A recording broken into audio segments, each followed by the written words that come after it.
Le he titulado a mi mensaje, ¿estás listo para la segunda venida de Cristo? Es una pregunta.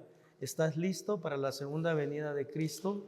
Y está basado en el libro de Segunda de Pedro, capítulo 3, versículos 10 al 18. A manera de introducción, me gustaría dejarles saber en esta mañana que basado en la palabra de Dios, uno fácilmente puede concluir que nadie sabe con exactitud cuándo será la segunda venida de Cristo. En realidad, la Biblia nos enseña en el libro de Mateo capítulo 24, versículo número 36, pero el día y la hora nadie sabe, ni aun los ángeles de los cielos, sino solo mi Padre. Entonces, una de las cosas que sabemos es que no sabemos cuándo es que Cristo va a regresar. De seguro, no lo sabemos. Considero que lo más importante en esta vida no es necesariamente saber cuándo Cristo regresará, sino que si estamos listos para su segunda venida. Además, siempre debemos recordar el aspecto de la fragilidad de nuestras vidas. Podemos morir en cualquier momento y debemos asegurarnos de que estamos preparados para la vida eterna. La vida, la experiencia, los años nos enseñan de que nosotros podemos morir en cualquier momento. El requisito para morir es estar vivo. Ese es el único requisito, no hay más requisitos. Y mi amigo Fefe, ¿verdad? Siempre me acuerdo, yo no sé si esa es expresión tuya, Fefe, pero de todas maneras se me hace muy interesante. Y es que la muerte física de nosotros, o la muerte con relación a nuestra muerte física, está tan segura de su victoria que nos da toda una vida de ventaja, pero eventualmente vas a morir, de seguro vas a morir, y eso puedes tenerlo completamente seguro. Este día, hermanos, presentaré 3 maneras prácticas y bíblicas que nos pueden ayudar a prepararnos para la segunda venida de Cristo. Primero, podemos prepararnos para la segunda venida de Cristo entendiendo que su venida será sorpresiva. O sea, tú te preparas principalmente si algo va a ser sorpresivo. Déjenme, bueno, al final les doy una ilustración de esto que me gustaría mencionar en este momento. Pero el Señor regresará cuando menos lo esperemos. Esa es una realidad. Dice la palabra del Señor en el libro de Segunda de Pedro capítulo 3 versículo número 10, pero el día del Señor vendrá como ladrón en la noche, en el cual los cielos pasarán con gran estruendo y los elementos ardiendo serán deshechos y la tierra y las obras que en ella hay serán quemadas. Y es aquí donde empezamos a hablar, ¿verdad?, acerca de la aplicación para nosotros. La Biblia dice específicamente, si nos regresamos un poco, que el Señor va a regresar como ladrón en la noche. Ok, número 1, ¿cuándo fue la última vez que un ladrón le llamó a usted y le dijo, ¿sabes qué? Prepárame todas las cosas porque estoy pensando en venir a buscarlas esta noche. O sea, nunca sabemos cuándo el ladrón va a venir. Mis amados hermanos, honestamente es increíble que el Señor utilice, o en este caso, ¿verdad?, el Espíritu Santo inspire a Pedro que diga que el Señor va a venir como ladrón en la noche. Y lo que eso significa, obviamente, que va a venir sorpresivamente, cuando uno menos lo espera. Estaba pensando a manera de ilustración de la vida real, de que es cierto que el ladrón viene como ladrón en la noche. En una ocasión, bueno, ustedes saben dónde yo vivo, ¿verdad? Bueno, no todos, pero algunos saben dónde yo vivo. Y honestamente ese no es un mal vecindario. No es un mal vecindario donde yo vivo. En una ocasión, no obstante, dejé el garaje abierto y mi carro sin seguro. Solamente regresé a buscar algo y ya me habían robado algo. O sea, en cuestiones de segundos. Y lo más interesante es que hasta yo los pude ver a los ladrones. Era una mujer, por cierto era blanca, y un negrito era el que le estaba esperando. Así que andaban en un buen contubernio los dos, un negro con blanco robando juntos. Aleluya, gloria a Dios. Pero yo miré que la mujer, en realidad todavía la miré salir de mi garaje y miré que llevaba algo escondido.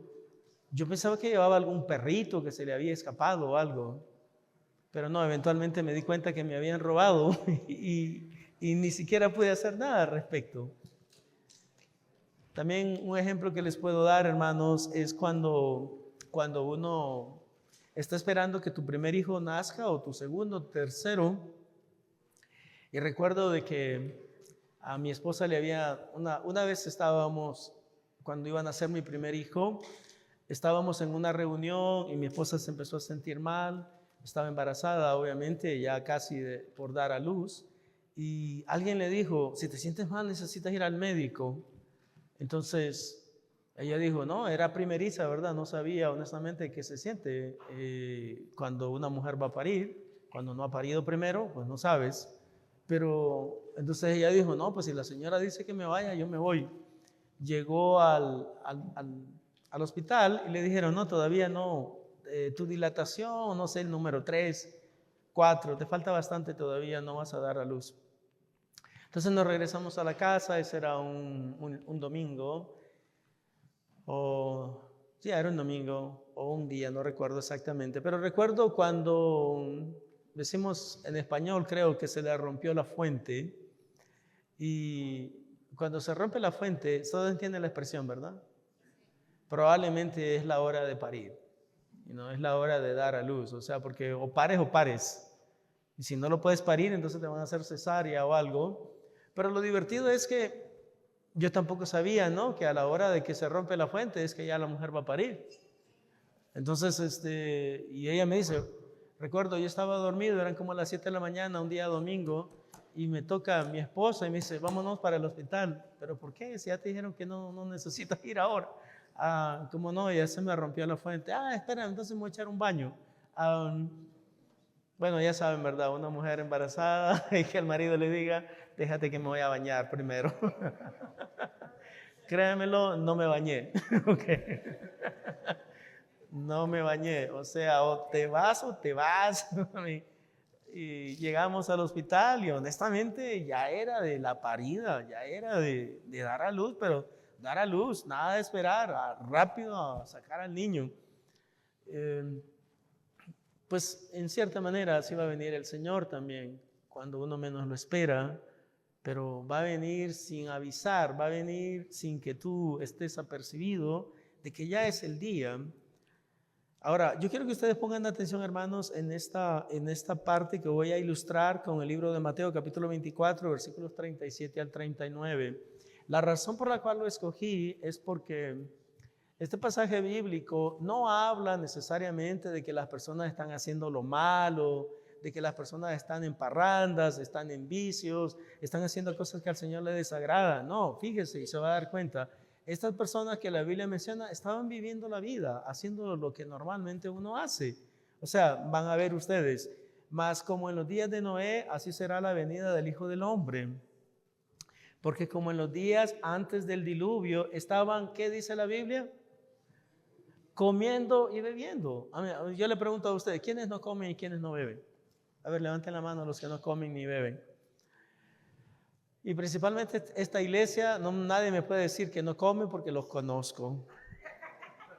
Conozco a los cubanos, conozco a los venezolanos, conozco a los hondureños, a los salvadoreños, ya les conozco. Y por eso es que me gusta congregarme, por eso es que me gusta pastorear la iglesia, ¿verdad? Porque a mí también me gusta comer. Ustedes saben que siempre tengo hambre. Ya tengo hambre ahora, de nuevo. Pero el punto, mis amados hermanos, es que noten, no es algo inusual lo que están haciendo. Las personas estaban haciendo las cosas que todos hacemos, comiendo, bebiendo, casándose, dándose en casamiento. Y noten lo que dice la Biblia. Casándose y dando en casamiento hasta el día en que Noé entró en el arca y no entendieron hasta que vino el diluvio y se los llevó a todos, así será también la venida del Hijo del Hombre. Ahora, yo entiendo, mis amados hermanos, ahora déjenme darle un contexto para que usted comprenda algo que para mí tiene mucho sentido. Noé era un hombre de fe, porque interesantemente, no sé si algunos de ustedes saben, antes de que hubiera el diluvio, ni siquiera había llovido en la tierra. Ahora, cuando yo leo la Biblia, y por lo menos nosotros hablamos de un diluvio, ¿cuántos no entienden la palabra diluvio? ¿Hay alguien que no la entienda? Ok, levanten la mano los que entienden la palabra diluvio. Ok, vamos a ver si es cierto. ¿Qué significa diluvio?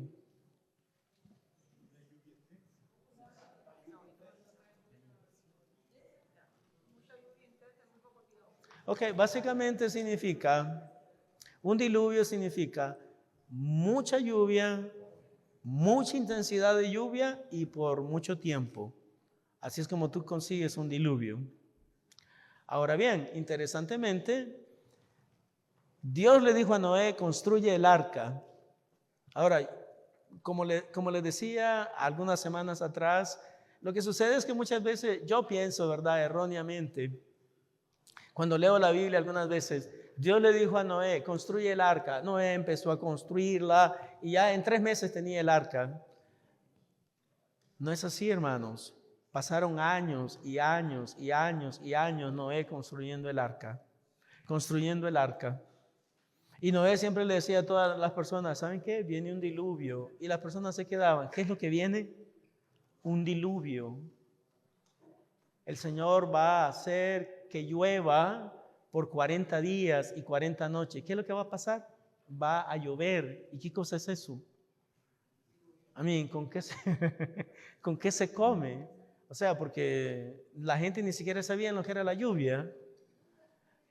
Dice la Biblia específicamente de que un rocío subía de la tierra y era la manera que la tierra se mantenía, pero no había llovido todavía sobre la tierra. Eso lo dice la Biblia, no lo digo yo.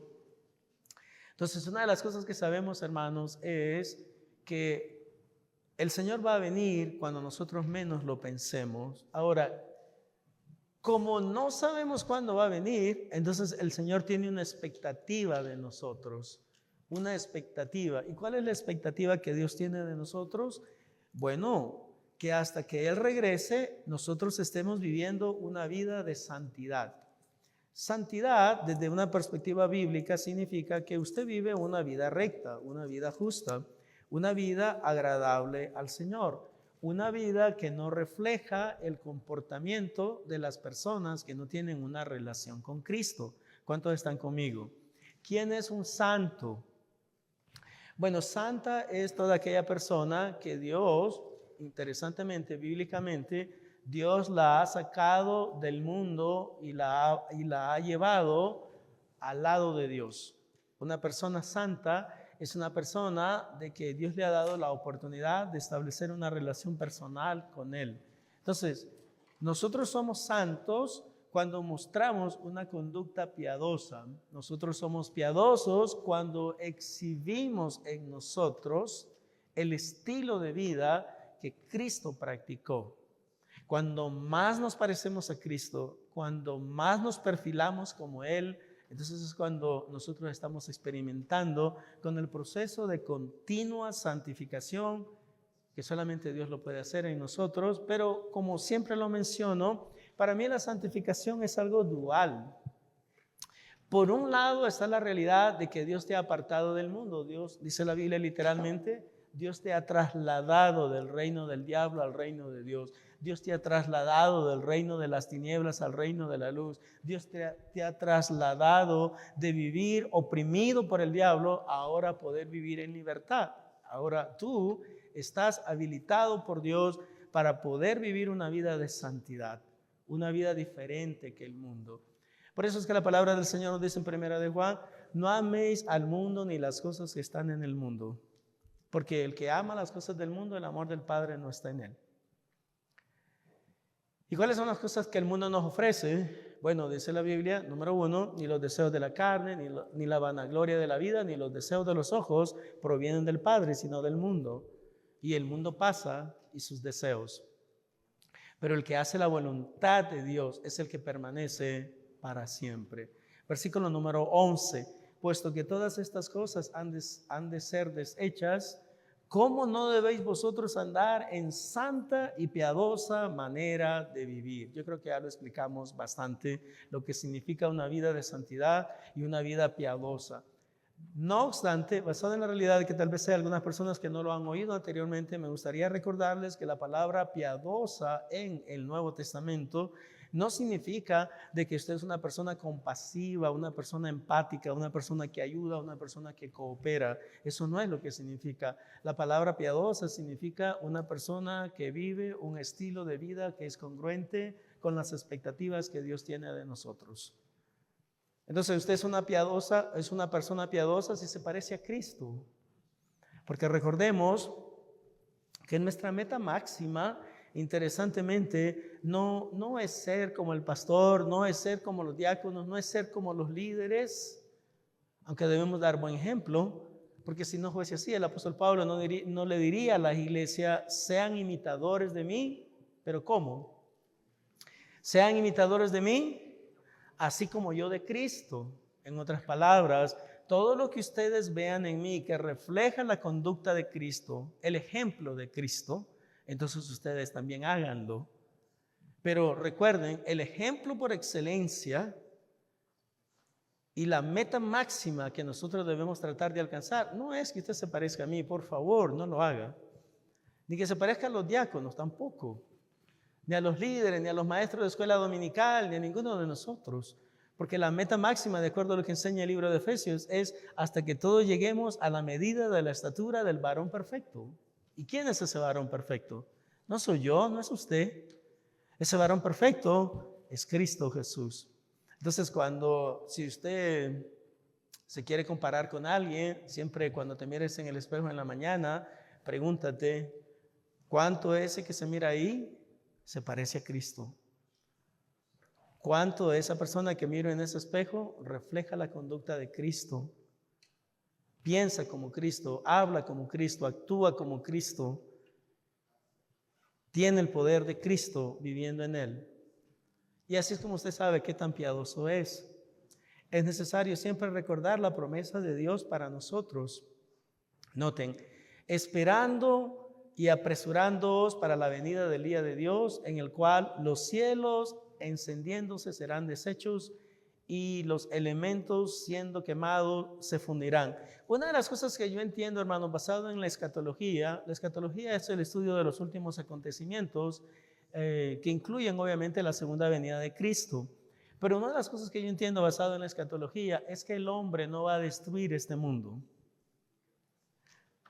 Irán no va a destruir el mundo, aun aunque tuviera bombas nucleares. Porque no es el hombre el que está destinado para destruir este mundo, es Dios el que lo va a destruir. Ahora, ¿cómo lo va a destruir? Yo no sé. Tal vez usando bombas nucleares, yo no sé qué es lo que va a usar. Pero una de las cosas que estamos seguros es que este mundo no va a ser destruido por los hombres, porque Dios no le va a dar ese privilegio a los hombres. Él el que lo va a destruir. ¿Y sabe por qué lo va a destruir? Porque después Él va a crear una nueva tierra y un nuevo cielo. Él va a destruir lo que está para poder implementar algo nuevo, pero el hombre no va a tener el honor, ni la gloria, ni el privilegio de poder destruir este mundo, porque está reservado para el día de la ira del Señor. Así que no se preocupe tanto, ¿verdad? Es que si un país tiene bombas nucleares va a destruir a este mundo. No, realmente no, podrá destruir a algunos, pero no al mundo en su totalidad. Pero nosotros esperamos, según sus promesas, nuevamente, cielos nuevos y tierra nueva, en los cuales mora la justicia. La palabra del Señor enseña en el libro de Romanos, hermanos, de que esta tierra, una vez que el hombre pecó, fue sujetada a la perdición del hombre. Y que aún la tierra misma gime esperando la manifestación gloriosa de los hijos de Dios. Porque la tierra misma ha sido sujetada a la perversión del hombre. Segundo, podemos prepararnos para la segunda venida de Cristo absteniéndonos de todo tipo de pecado. Ok, una encuesta. Levanten la mano los que pecan todos los días. Tan pecadores. Yo pensaba que no le iban a levantar. Oh, que fueran, ¿cierto? Es que si no seríamos mentirosos, ¿verdad? Ok, vamos a ir refinando esto, ok, para hacerlo mejor. ¿Cuántos creen que tienen pecados que son de muerte? Pecados de muerte.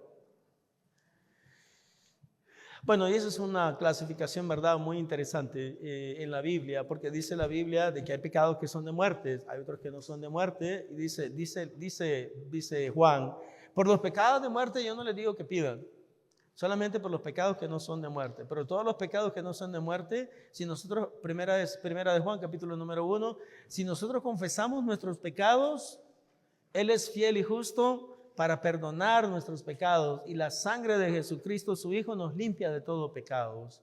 Entonces, miren, hermanos, el punto es este: uno no puede mejorar si no reconoces la gravedad de su situación. No importa si tú eres una persona que pecas, lo importante es que de acuerdo a la capacidad que Dios te da, al empoderamiento y a la habilitación que Dios ha hecho en tu vida, de que tú vayas mejorando cada día. ¿Sí me explico? Porque eso es lo que Dios quiere. Dios desea que nosotros seamos mejores. Recuerden, Filipenses capítulo número 3, que hablábamos también de este tema anteriormente, el apóstol Pablo dice, yo mismo no pretendo haberlo ya alcanzado, pero una cosa hago. ¿Qué es lo que hacía? Olvidando lo que queda atrás, me proyecto hacia el futuro. No importa dónde estás, lo importante es en qué camino andas caminando en este momento. Como dice Gálatas capítulo número 5, tenemos que caminar en el Espíritu. Tenemos que andar en el Espíritu. Y andar en el Espíritu significa que de acuerdo a mis posibilidades y de acuerdo a la habilidad que Dios me ha dado para poder vivir una vida de santidad, yo voy a procurar vivir una vida de santidad. No lo puedo dejar, hermanos, dicen en mi país o en algunos de sus países, al garete. Eso significa que a ver cómo salen, ¿no?, las cosas, a ver si suceden, si funcionan, si no trabajan o si trabajan. Entonces, segundo, podemos prepararnos para la segunda venida de Cristo absteniéndonos de todo tipo de pecado. Versículo número 14, es necesario vivir una vida sin manchas. Por lo cual, oh amados, estando en espera de estas cosas, procurad con diligencia ser hallados por Él sin mancha e irreprensibles en paz. Bueno, déjenme decirles por lo menos algunas formas específicas que a mí no me gustaría que el Señor me encontrara cuando Él regrese haciendo estas cosas. Número 1, no me gustaría que cuando Cristo regrese, lo que yo esté haciendo es peleando con mi esposa. Y no, y mi esposa gritándome, y yo gritándole a ella. No, aparte de que en general eso es irrespetuoso. O sea, no, esa no es una manera correcta de vivir. Estaba hablando con alguien y me decía, yo te puedo dar testimonio de algo, y es de que mi esposa y yo, honestamente, nunca nos hemos gritado, ni nunca nos hemos ofendido, o sea, con palabras que ofenden.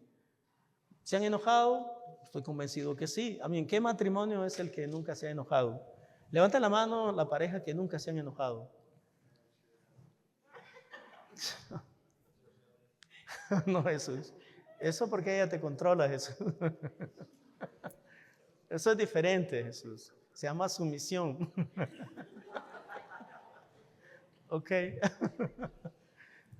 Pero, hermanos, realmente el punto es, número 1, para mí, ¿verdad? Por ejemplo, que el Señor no me halle peleando con mi esposa, que el Señor no me encuentre, perdonen lo que voy a mencionar, fumando marihuana, que el Señor no me encuentre bebiendo, emborrachándome, que el Señor no me encuentre en un ambiente de que, de acuerdo por lo menos a 1 Corintios, capítulo número 6, capítulo 1 Corintios 6, versículo número 9, específicamente dice, no erréis. ¿No sabéis que los injustos no van a heredar el reino de los cielos? Entonces, por lo menos a mí no me gustaría que el Señor me encuentre haciendo alguna de esas cosas que específicamente la Biblia dice que es una demostración de una persona que es injusta. No sé si me explico. 1 Corintios 6:9 lo pueden ir a ver después. Bueno, ahí está, ¿no? Es semitécnico. ¿No sabéis que los injustos no heredarán el reino de Dios? No erréis, ni los fornicarios. sea, yo no quiero estar viviendo una vida de fornicación cuando el Señor me encuentre o cuando el Señor regrese, ni los fornicarios, ni los idólatras, ni los adúlteros, o sea, andando con otras mujeres que no es mi esposa, ni los afeminados, ni los que se echan con varones, ni los ladrones. Imagínese usted que el Señor lo encuentre robando. Señor, es que tenía necesidad, por eso asalté el banco. Ni los avaros, ni los borrachos, ni los maldicientes, ni los estafadores heredarán el reino de Dios. Y note lo que dice el versículo que sigue. Y eso erais algunos de vosotros. Eso erais. Más, y eso significa pero ya habéis sido lavados, ya habéis sido santificados, ya habéis sido justificados en el nombre del Señor Jesús y por el Espíritu de nuestro Dios. Hermanos, Dios desea que seamos santos.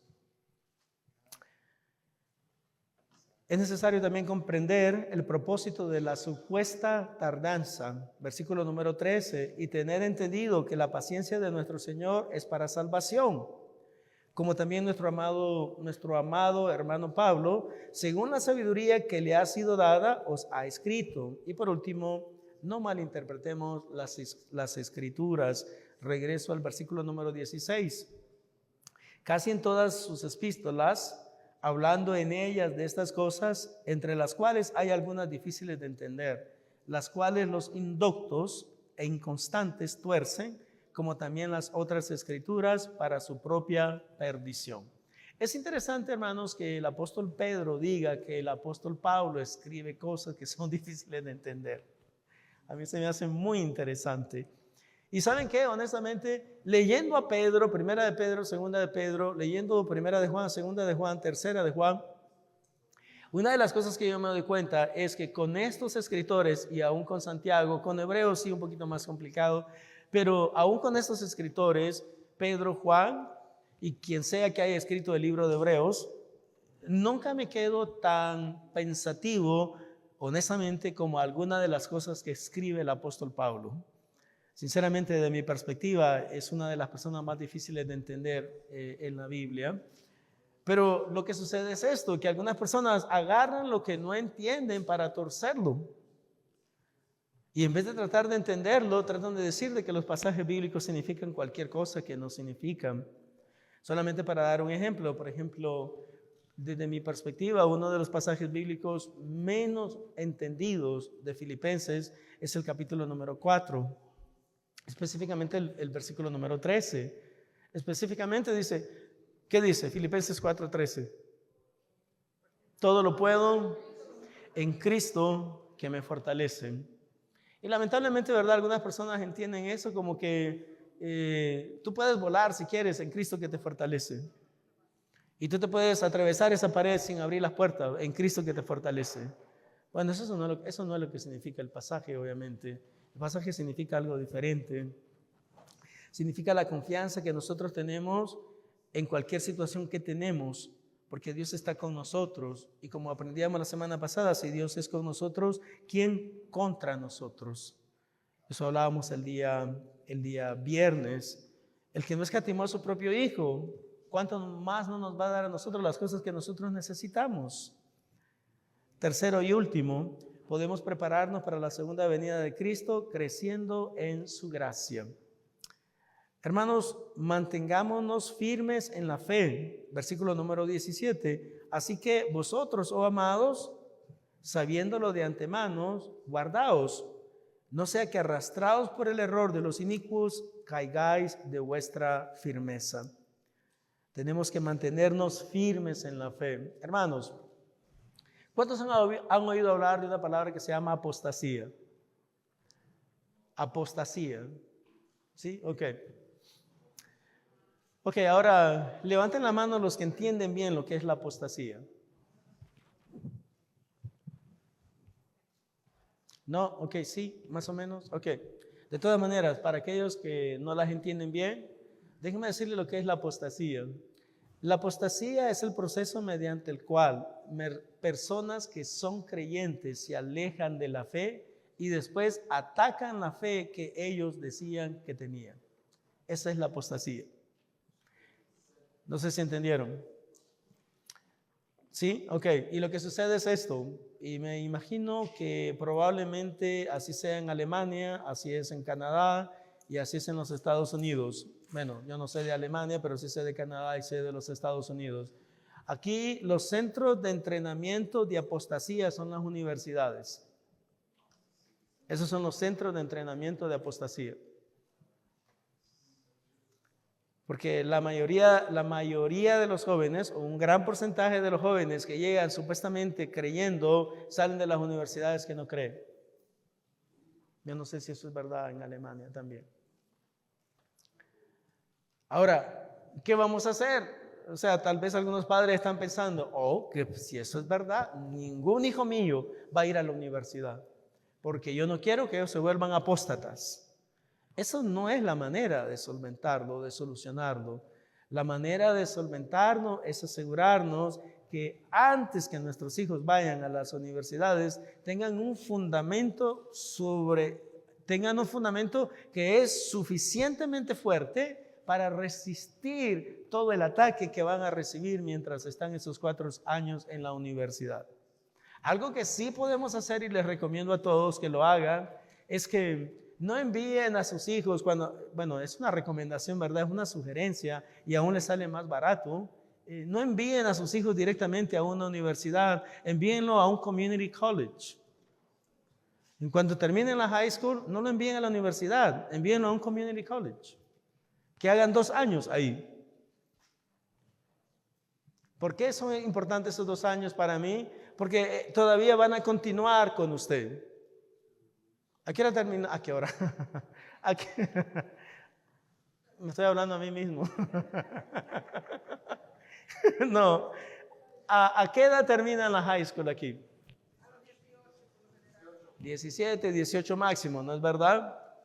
Pues yo pienso que 2 años más, de 18 a 20, sería de gran ayuda verdaderamente para que usted siga influyendo directamente y la iglesia siga influyendo directamente en la vida de los adolescentes. Porque si usted lo manda directamente, probablemente, si la persona no es muy fuerte, se va a volver un apóstata.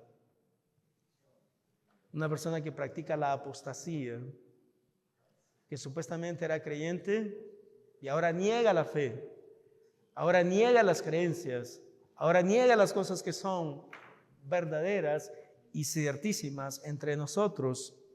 Tenemos que también seguir creciendo en la gracia del Señor. Note lo que dice el texto: antes bien, creced en la gracia y el conocimiento de nuestro Señor y Salvador Jesucristo.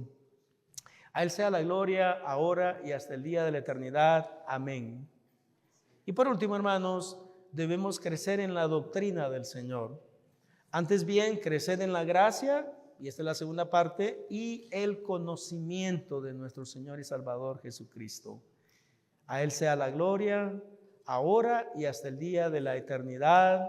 Amén. Bueno, ¿cuál es la conclusión y la aplicación de todo esto? Bueno, número 1, podemos afirmar sin temor a equivocarnos que ningún hombre sabe con exactitud cuándo será la segunda venida de Cristo. Eso lo dije al principio y lo reitero nuevamente. Nadie sabe cuándo Cristo va a regresar.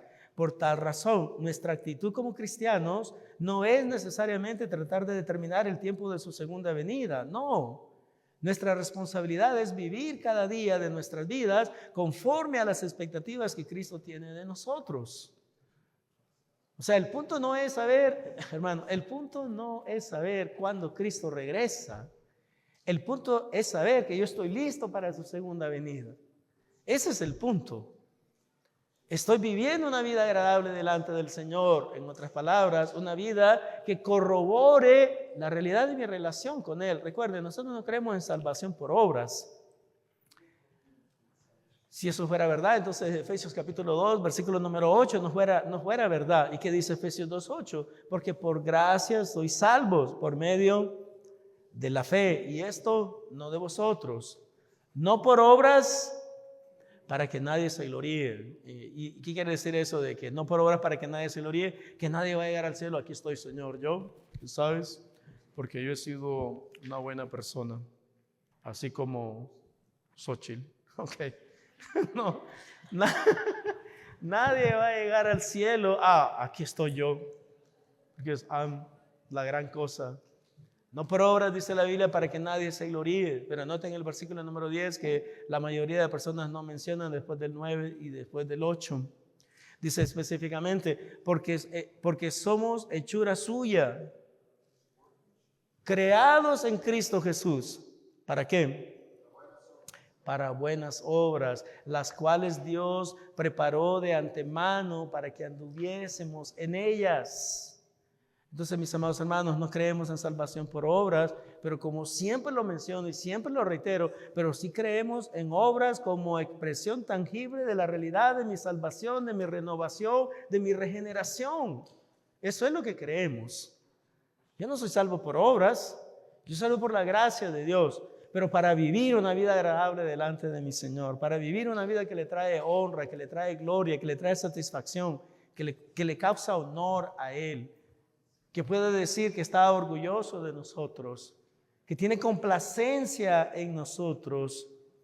Hermanos, esto implica que Cristo espera que vivamos cada día como que si este fuese el día de su segunda venida. Si Cristo regresa hoy, o mejor dicho, para hablarlo propiamente, si Cristo regresara hoy, ¿tú crees que estás viviendo la mejor vida que tú pudieras vivir? ¿Qué piensan? Cuando digo la mejor vida estoy hablando, ¿estás tratando de vivir una vida agradable a Dios? ¿O le estás dando mucho gusto a la carne? O sea, esto se analiza, hermanos, fácilmente. Hay una manera muy fácil de saber si usted está viviendo una vida agradable delante del Señor. Y aquí le pongo algunas cosas para que lo analicen. Número 1, ¿cómo estás usando tu tiempo? Porque eso determina tu vida o no. ¿Qué cosa es la vida si no son todas las horas que nosotros tenemos disponibles? ¿Eso no es la vida o no? Las horas que tú tienes, esa es tu vida. En realidad, yo le estoy quitando parte de su vida al ustedes escucharme a mí. Pero también yo estoy perdiendo parte de mi vida al hablarle a ustedes. Entonces, una de las cosas que sabemos es que el tiempo es vida. Entonces, ¿cómo estás usando tu vida? ¿Cómo estás usando tu tiempo? Cuando tú analizas todo tu tiempo durante toda la semana, ¿qué estás haciendo para expandir el reino de Dios, por ejemplo? Para invertir en el reino, para contribuir en el reino. La otra área que es muy fácil de determinar si tú estás viviendo una vida agradable delante de Dios es qué estás haciendo con tus finanzas. ¿En qué estás invirtiendo tu dinero? Y recuerden, yo siempre lo digo desde el púlpito, yo creo que como cristianos no hay ningún problema que usted tenga una buena casa. Yo siempre lo he dicho desde el púlpito. ¿Puedes tener una buena casa? Claro que, ¿por qué no? ¿Puedes tener un buen carro? Claro que puedes tener un buen carro. Pero ¿qué acerca del resto de tu dinero? ¿En qué lo estás invirtiendo? Estás invirtiendo en la obra del Señor, estás invirtiendo en el reino de Dios, estás invirtiendo en misiones, estás invirtiendo en cosas que de alguna manera impacte la misión de Dios aquí en la tierra. Hermanos, tenemos que vivir una vida de santidad, una vida de devoción a Dios, una vida de servicio y participación en el cumplimiento de la misión de Dios aquí en la tierra. La realidad es que los no creyentes pueden afirmar lo que ellos deseen con relación a la segunda venida de Cristo. Nosotros los creyentes debemos estar enfocados en la verdad de la promesa de su segunda venida.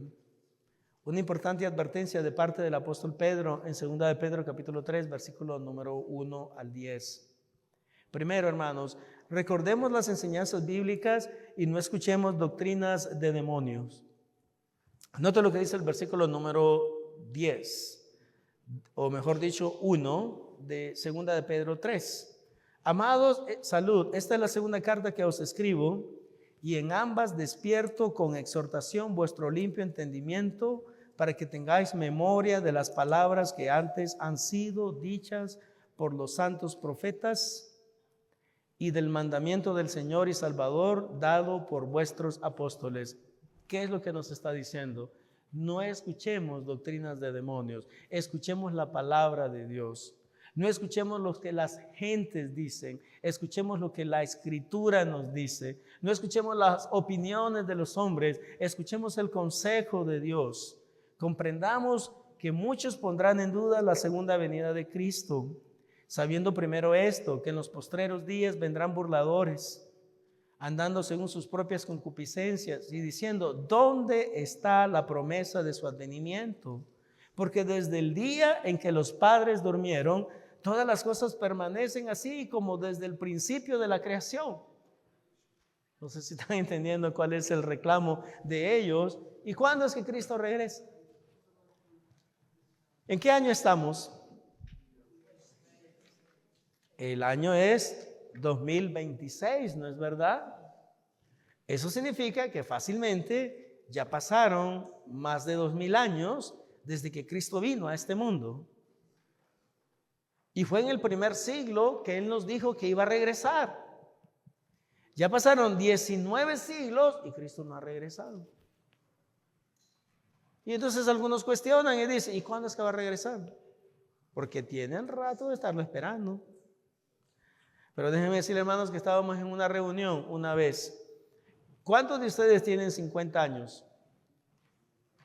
¿O más? Ok, 50 años o más. Ok, la hermana tiene 400. Gloria a Dios, hermana. Hermanita de Matusalén. Bueno, déjenme decirle algo, hermanos. Miren, ¿quién es el más joven de ustedes? No, hermana. A ver, ¿qué edad tienes tú, chiquita?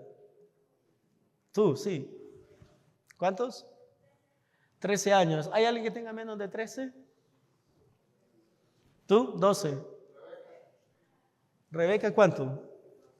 12. Ok. Déjenme decirle algo de manera categórica. Yo creo,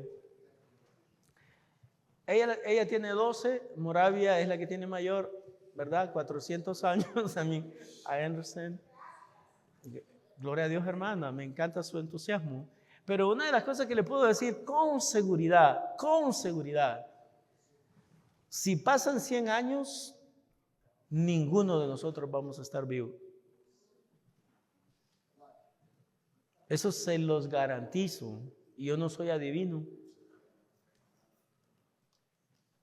Ninguno de nosotros va a estar vivo. Así que lo que importa verdaderamente no es cuando Cristo regrese, sino si tú estás listo para su segunda venida, porque como ya lo he mencionado muchas veces, la situación es que nosotros no sabemos cuándo vamos a morir. ¿O usted sabe cuándo va a morir? A ver, levante la mano el que sepa cuándo va a morir. Gracias a Dios no sabemos.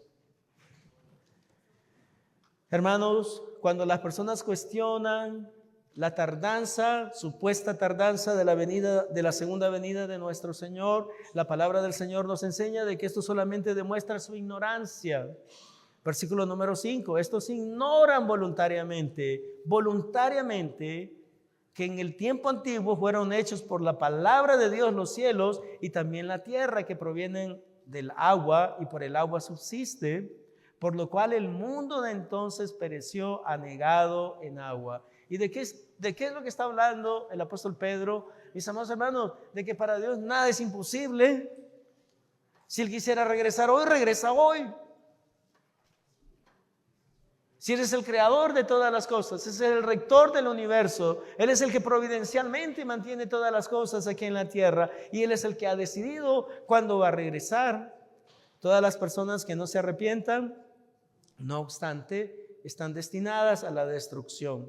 Pero los cielos y la tierra que existen ahora están reservados por la misma palabra, guardados para el fuego en el día del juicio y de la perdición de los hombres impíos.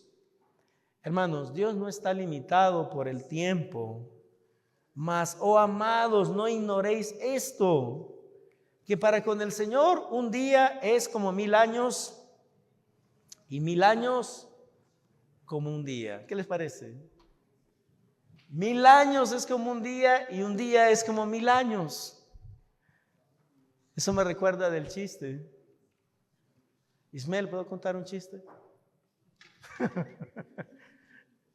Llegó un hombre delante de Dios y le dijo: Señor, tengo 2 preguntas para ti.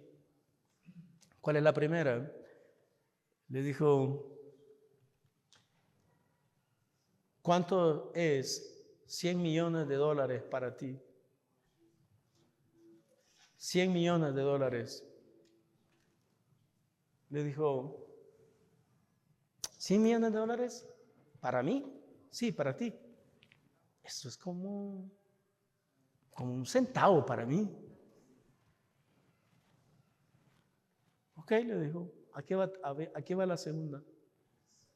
¿Y cuánto es 1000 años para ti?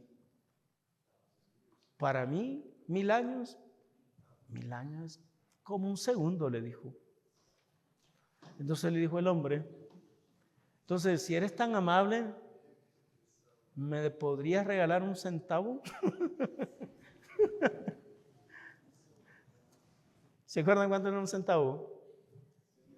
100 millones. Entonces el Señor le respondió y le dijo, ¿te puedes esperar un segundo?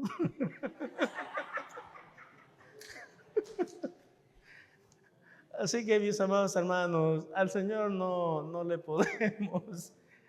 podemos engañar fácilmente.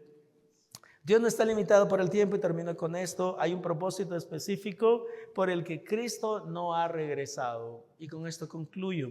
El Señor no retarda su promesa, según algunos la tienen por tardanza, sino que es paciente para con nosotros, no queriendo que ninguno perezca, sino que todos procedan al arrepentimiento.